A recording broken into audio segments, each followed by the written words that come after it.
Evening, mga ka-OFW ideas, konbanwa minasang. Magandang gabi sa ating lahat. Happy New Year. Hope na this coming 2024, more blessings to come, and maraming opportunities na dumating sa ating buhay, at bigyan tayo ng malusog at malakas na pangangatawan.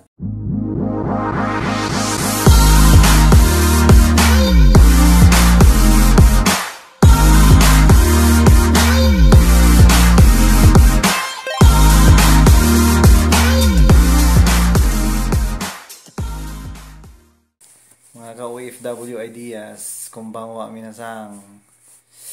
Magandang gabi sa ating lahat. Happy New Year.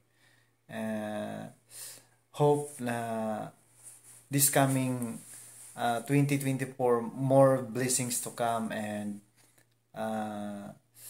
maraming opportunities na dumating sa ating buhay, at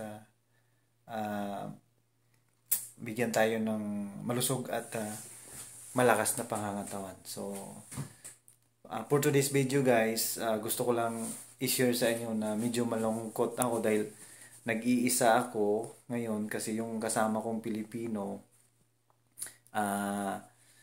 nandun ngayon sa Osaka, kinuha ng kapatid. So mag-isa lang ako ngayon dito. So kahit nag-iisa ako, eto, naghanda ako konti, nagluto-luto ako. Kahit pa paano, yung baga, kahit pa paano, at least na-celebrate na mag-isa na nagluto ako ng adobo, spaghetti, tapos siyempre hindi mawawala sa Filipino ang culture na may cook, siyempre may cook, tsaka meron tayong alam niyo na to, beer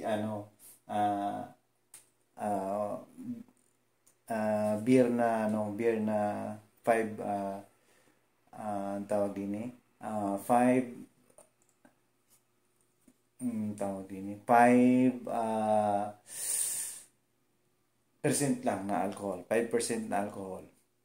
So, siyempre, yung pizza, in-order ko na, binili ko na lang, at siyempre, hindi mawawala sa Pilipino yung pamahiin na pagsalubong ng bagong taon ay magkaroon maglagay ng pera pang paswerte at pang padagdag ng blessings this coming 2024.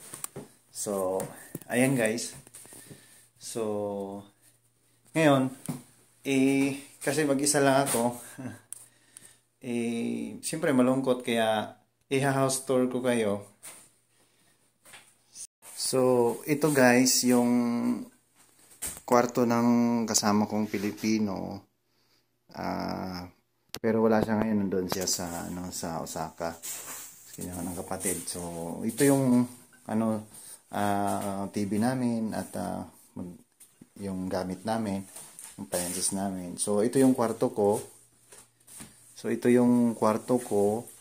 Dito ako natutulog. Ito yung electric fan. Then may heater akong initan ng tubig pagka nag-aaral ako. Siyempre magkakape. Ito yung higaan ko, ito yung aparador ko. So mayroong schedule, kung may mga schedule na sinusunod, daily routine. Ayan, mga daily routine. So at ito yung mesa ko. So pag nag-aaral ako, dito ako nag-aaral. So itong mesa na to, sa ilalim niya mga damit yan. So yun. At siyempre, ang mga Hapon, pagpasok mo daw sa kwarto, kailangan may sarili kang tsinelas. May tsinelas kang nakaintindid para sa kwarto talaga. Saka dito sa sala, iba din dito sa sala. So ito yung upuan ko. Dito yung sa kasamahan ko, sa Pilipino din. So ito yung kainan namin, ito yung mesa namin. So ngayon wala siya, mag-isa na lang ako ngayong kakain. So, malungkot kahit papaano, kasi malungkot, pero at least kahit papaano kailangan magsakripisyo, dahil kailangan natin ng kumayod para mabuhay natin yung ating mga pamilya na naiwan sa Pilipinas. So guys, hanggang dito na lang. Ito pala yung kusina namin. Yung kusina namin. Ito yung CR. Yan yung CR. Madilim. Yan yung CR namin. Sa CR may tsinelas din. At dito kami nagluluto. Namin, initan ng tubig. Ito yung ref. Dito kami naliligo. Ito yung shower room namin. So, shower. At meron kaming bathtub. Kaso lang yung bathtub, hindi nalilinis. Matagal na. Hindi lang namin ginagamit yung bathtub. Nagsha-shower na lang kami.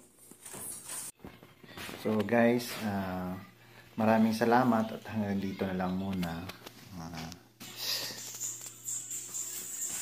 So, again, Happy New Year and many more blessings to come this coming 2024. God bless. Babu.